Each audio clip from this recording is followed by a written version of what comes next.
안녕하세요. DM성형외과 이종원 원장입니다. 그동안 다른 영상에서 안검 하수나 안검 외반에 대해서는 간략하게 설명을 드렸었는데요. 하지만 안검 내반이라는 것에 대해서는 좀 모르시는 분들이 많아서 최근에 문의를 하시는 경우들이 많이 생기는 것 같습니다. 그래서 오늘은 속눈썹 찔림의 원인이 될 수 있는 이 안검 내반에 대해서 알아보는 시간을 갖도록 하겠습니다.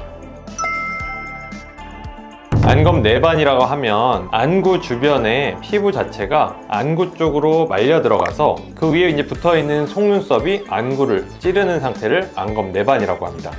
안검 내반이라고 하면 선천적으로 피부 자체의 모양 결 때문에 속눈썹에 찔림 현상이 있을 경우도 있을 거고, 다른 경우에는 후천적으로 눈 주변의 수술로 인해서, 특히 트임 같은 수술로 인해서 생기는 경우도 있을 수가 있습니다.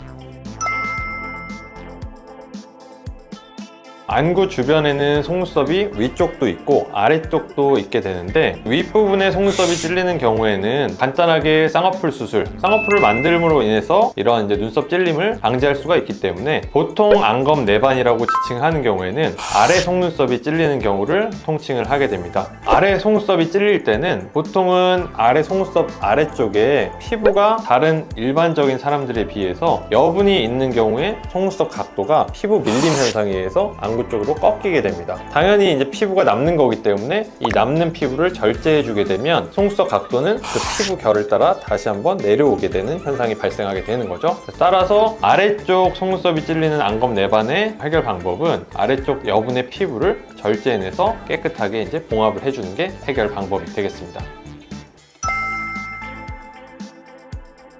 안검 내반 교정이 당연히 방법이 피부의 절제이기 때문에 이 절제량을 제대로 이제 측정을 하는 것이 가장 중요한 포인트가 될 거고요. 이제 환자분들 중에 예전에 이런 안검 내반을 교정을 하셨는데 저한테 다시 오는 분들이 있습니다. 이런 분들을 보면 무조건 거의 100이면 100 저교정이 된 상태를 볼 수가 있고요. 저교정이 되는 이유는 아래쪽에 이제 피부를 많이 도려내게 되면 거꾸로 안검 외반이라고 눈 뒤집힘 현상이 일어나기 때문에 이게 이제 무서워서 보통은 좀 적당히 아니면 조금만 제거를 하자, 이렇게 되면 이제 저교정이 되는 거고, 원래의 목적인 속눈썹 찔림 현상이 전혀 제거가 안 되기 때문에 그럼 수술 하나만 하겠죠? 이런 분들이 오는 게 이제 다반사입니다. 따라서 이런 안검 내반 교정을 할 때는 안검 외반이 생기지도 않고 속눈썹 찔림은 완벽하게 해결되고, 이 적당한 양의 피부 절제량을 측정을 해서 거기에 맞게 수술을 하는 것이 포인트가 되겠습니다. 이 수술 포인트가 되는 적절한 절제량이라는 거는 피부의 탄력도라는 건 사람마다 제각각 다르고, 실제로 거기에 맞게 체크를 해서 피부 탄력도가 좀 떨어지는 사람이라면 예측량보다는 더 절제를 해야 될 거고, 피부 탄력도가 너무 좋은 분이나 피부가 굉장히 타이트한 분이라면 예상치보다는 조금 줄여서 해야 안검 외반이 생기는 것을 예방을 할 수가 있습니다.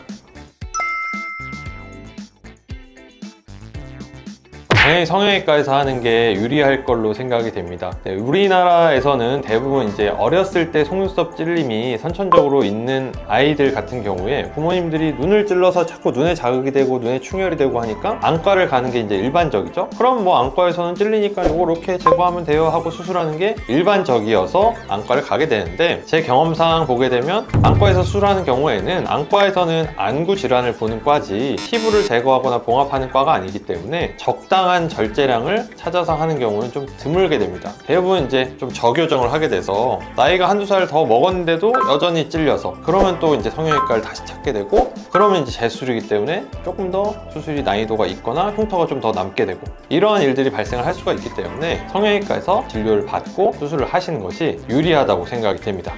자, 오늘은 안검 내반에 대해서 얘기를 해봤는데요. 안검 내반이라고 하면 원인을 먼저 찾아보기보다는 증상, 속눈썹 찔림 현상 때문에 이런 병원을 찾게 돼서 결국은 초반에는 이제 안과에 가서 진료를 받고 수술받는 경우들이 많을 텐데, 이럴 경우에 수술이 꼭 잘못된다기보다는 좀 미용적으로 아니면 원래의 목적인 속눈썹 찔림 현상에 대해서 완벽하게 교정이 안 되는 경우들이 이제 많이 있기 때문에 이 영상을 보신 분들이라면 꼭 성형외과에 먼저 내원을 하셔서 전문의와 상의하에 수술을 받으시는 것이 증상도 없애고 미용적으로도 더 나은 결과를 얻을 수 있는 길이라는 것을 아는 계기가 되셨으면 좋겠습니다. 오늘 말씀드린 주제에 대해서 더 궁금하신 점이 있으시면 댓글로 달아주시면 더 자세히 알아보는 시간을 갖도록 하겠습니다. 이상 DM성형외과 이종원 원장이었습니다. 감사합니다.